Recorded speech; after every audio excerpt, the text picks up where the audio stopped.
रोज परिंदे अपनी छत पर दाना चुगने आते हैं।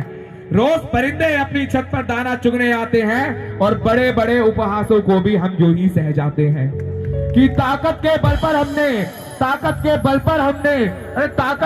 पर हमने किसे सताया ये बोलो।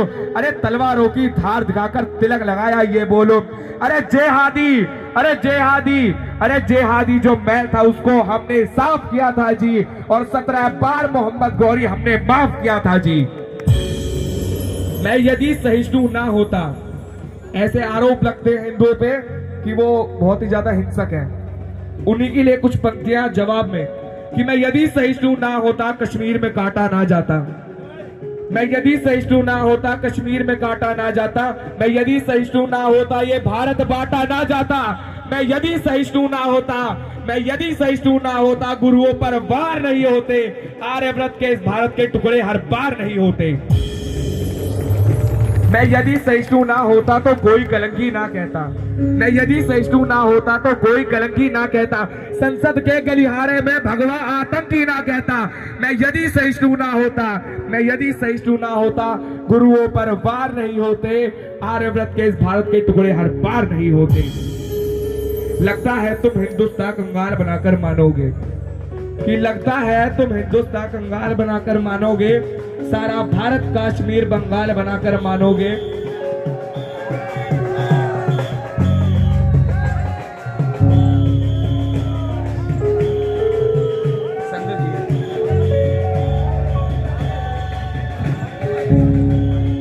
जितनी भी ये शोभा यात्रा में जा रहे हैं उनका भी बहुत बहुत स्वागत, बहुत बहुत अभिनंदन करता है सवेरा ग्रुप। कि लगता है तुम हिंदुस्तान कंगाल बनाकर मानोगे, सारा भारत कश्मीर बंगाल बनाकर मानोगे, और ना तंत्र काम में आता है ना मंत्र काम में आता है। मैं बताऊंगा क्या चीज काम में आती है, कि ना तंत्र काम में आता है ना मंत्र काम में आता है, जो शीश काट दे दुश्मन का वो यंत्र काम में आता है। अब कुछ चंद पंक्तियां मैं इस भारत भूमि के लिए प्रस्तुत करूंगा कि त्याग तपस्या तपोभूमि का वासी पूछ रहा हूं मैं। इस धरती की पहचान किससे है? त्याग तप, इसी से इस धरती की पहचान है कि त्याग तपस्या तपोभूमि का वासी पूछ रहा हूं मैं। डमरू की डमडम वाला कैलाशी पूछ रहा हूं मैं, हसस वीरो चूमी जब क्यों फांसी पूछ रहा हूं मैं। हरिद्वार मथुरा वृंदावन काशी पूछ रहा हूं मैं, दुनिया जहां की सोच से आगे बढ़कर पूछ रहा हूं मैं, अंतर्द्वंद विचारों से भी लड़कर पूछ रहा हूं मैं, और दहशतगर्दों की छाती पर चढ़कर पूछ रहा हूं मैं। इतिहासकार और सिंहासन से अड़कर पूछ रहा हूं मैं कि कितने किस्से मैंने भी इतिहास में कितने ज्ञान सुने, कि कितने किस्से मैंने भी इतिहास में कितने ज्ञान सुने, कई राणा महाराणा और कितने ही चौहान सुने। सूरज की सारी किरणें भारत से होकर जाती थी, और सुना यहाँ तक सारी दुनिया आर्यव्रत कहलाती थी। अरे संत महात्मा वीरों से ही मेरे देश का नाम रहा, फिर भी मेरा भारत क्यों 1200 वर्ष गुलाम रहा। यहाँ पन्ना सी तरुणाई थी फिर भी ये देश गुलाम रहा, इस देश में लक्ष्मीबाई थी फिर भी ये देश गुलाम रहा। क्या चाणक्य की कूटनीति बिल्कुल भी काम नहीं आई? क्या गंगा यमुना जैसी नदियां रौद्र रूप न दिखला पाई? इतिहासों के पृष्ठों में तो पृथ्वीराज मतवाला है, और चेतक वाले महाराणा का एक कुंटल का भाला है, कि दोनों हाथों रानी कर्मावती तलवार चलाती थी, और इज्जत हेतु रानी पद्मिनी अग्नि में जल जाती थी। और भारत माँ का सीना था उस दिन गर्व से फूल गया, कि भारत माँ का सीना था उस दिन गर्व से फूल गया, जब 19 वर्ष का खुदीराम हंसकर फांसी पर झूल गया। बच्चों ने बचपन दे डाले, वीरों ने जवानी दी, दाग गुलामी का अब भी है, माओ ने कुर्बानी दी। कि शक संदेह नहीं, बिल्कुल भारत वीरों की भूमि है, इसमें पूरी दुनिया को कोई शक संदेह नहीं है, कि शक संदेह नहीं, बिल्कुल भारत वीरों की भूमि है। गंगा यमुना जैसी नदियां जिसकी नसों में बहती हैं, इतिहासों में सच लिखा है राणा या चौहान हुए, घास फूस का देश बचाया कितने बड़े महान हुए। अरे भारत के नक्शे पर देखो, बारूदों के ढेर पड़े हैं, और विपदाओं से क्या सीखा, हम जहां खड़े थे वहीं खड़े हैं। चंदन जैसी मिट्टी को फिर से खतरे में डाल रहे हैं। आज देश के अंदर हम कितने सांपों को पाल रहे हैं, कि ना हारे हम दुश्मन से, ना फांसी फंदों से हारे हैं, हम तो घोर अहिंसक घर के जय चंदों से हारे हैं। इतिहास में आर्यव्रत को उस दिन ज्यादा शोक मिला। शस्त्र फेंक कर बना अहिंसक जिस दिन यहाँ अशोक मिला। रक्त देख कर दया यदि उसका हृदय पिघलाती ना। सच कहता हूँ 17,000 की सेना अरब से आती ना। एक एक औरत की कीमत 4 दिनार नहीं लगते। नंगी माँ बहनों से मीना के बाजार नहीं लगते। और दुनिया जूझ रही है जो शोर शराबा ना होता, नाम पर मजहब के दुनिया में खून खराबा ना होता। अब कुछ चंद पंक्तियां, ये मेरे व्यक्तिगत विचार है, मैं आपके बीच रखना चाहता हूँ। संस्था का इसमें कुछ नहीं है। कि फांसी पर चढ़े भगत सिंह, लाठियां खाई लाला लाजपत राय ने, अपने आजाद रहने की सौगंध ली चंद्रशेखर आजाद ने, और उसके बाद आप कहते कि चरखे से आजादी आई है तो वो वीरों का अपमान है। ये मेरे व्यक्तिगत विचार है, मैं आपके बीच रख रहा हूं। कि गांधी बाबा तुमने हमको एक मौन हथियार दिया, कि गांधी बाबा तुमने हमको एक मौन हथियार दिया। दोनों गांव सूझ गए पर हमने ना वार किया। आदर्श तुम्हारे जिंदा है, बड़े महान हो तुम बापू। संपूर्ण विश्व में इस भारत की एक पहचान हो तुम बापू। कि तुमने अगर तुमने चाहा होता तो तुम भी ऐश ले सकते थे। देश बेचकर अंग्रेजों से मोटा कैश ले सकते थे। स्वदेशी का नारा देकर दिन भर चरखा चलाते थे। देश का खर्चा ज्यादा ना हो आधा लैंप जलाते थे।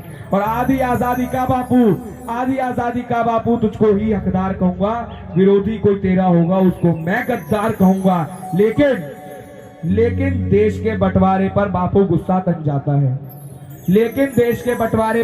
गुस्सा तन जाता है। जिस गुस्से के बदले किसी गोरसे का मंदिर बन जाता है।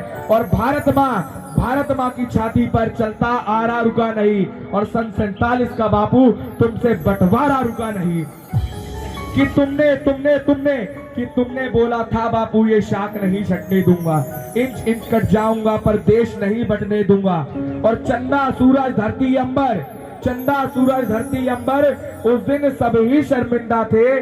जिस दिन देश बटा बापू उस दिन तुम भी जिंदा थे। भैंसी दरिंदों के हाथों महिला हुए खिलौने थे। कविताओं में क्या बतलाऊं वो कार्य कितने गिनौने थे। 40 लाख मृत लोगों का जिम्मेदार किसे लिखूं। अरे देश बांटने वालों में बोलो गद्दार किसे लिखूं। और कितनी थी आंखें जो रोते रोते पथराई थी।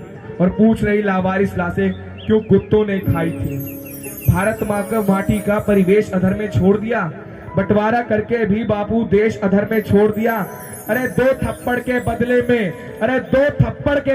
एक थप्पड़ तो मारा करते। कि 2 थप्पड़ के बदले में एक थप्पड़ तो मारा करते। और बंटवारा भी करना था तो ढंग से बंटवारा करते। धन्यवाद।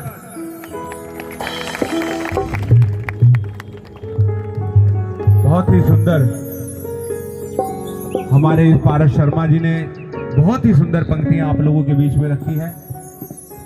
शोभा यात्रा कुछ ही मिनटों के अंतर के बाद प्रारंभ होगी। तो उससे पहले देशभक्ति गीतों की श्रृंखला में अपनी पंक्ति जोड़ते हुए वंदे मातरम, इंकलाब जिंदाबाद, इंकलाब जिंदाबाद, भारत माता की जय। सभी से मेरी प्रार्थना कि सभी अपने अपने स्थान छोड़कर खड़े हो जाएंगे। राष्ट्रगान की तरह यही वो राष्ट्रगीत है। वंदे मातरम, वंदे मातरम, सुजलाम सुफलाम मलयज शीतलाम शस्य श्यामलम मातरम, वंदे मातरम, शुभ्र ज्योत्स्ना पुलकित यामिनी, फुल्ल कुसुमित द्रुमदल शोभिनी, सुभाषिनी सुमधुर भाषिनी, सुखदाम वरदाम मातरम, वंदे मातरम, वंदे मातरम। भारत माता की इंकलाब जिंदाबाद। आइए अमर ज्योति पर सभी अपने अपने पुष्प अर्पित कर उन सभी शहीदों को अपने श्रद्धा सुमन अर्पित करें, अपनी श्रद्धांजलि अर्पित करें जिनकी वजह से आज हम इस खुले आसमान में सांसें ले रहे हैं। उन्हीं की देन है, उन्हीं के बलिदान के कारण ही हम सब यहाँ पर एकत्रित होके उस 78वें गणतंत्र दिवस की, स्वतंत्रता दिवस की बड़े ही पावन पर्व को मना रहे हैं। गौरव शर्मा जी हमारे बीच में हैं। मैं प्रार्थना करूंगा जितने भी सवेरा ग्रुप के सदस्य हैं एक बार अमर ज्योति को प्रज्वलित करें। उसके बाद वंदे मातरम से प्रारंभ, आज की देशभक्ति की धारा प्रारंभ करेंगे।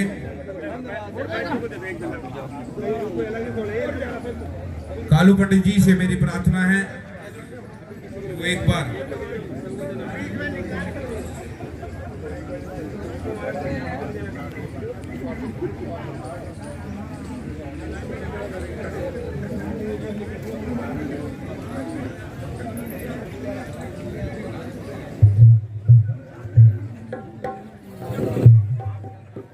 तो मेरी प्रार्थना है कि अमर ज्योति प्रज्वलित होने वाली है।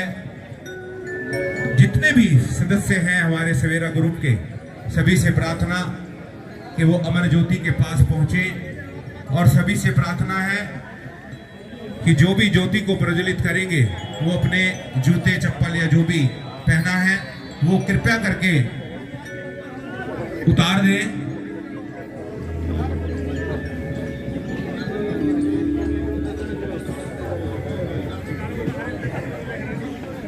महाराज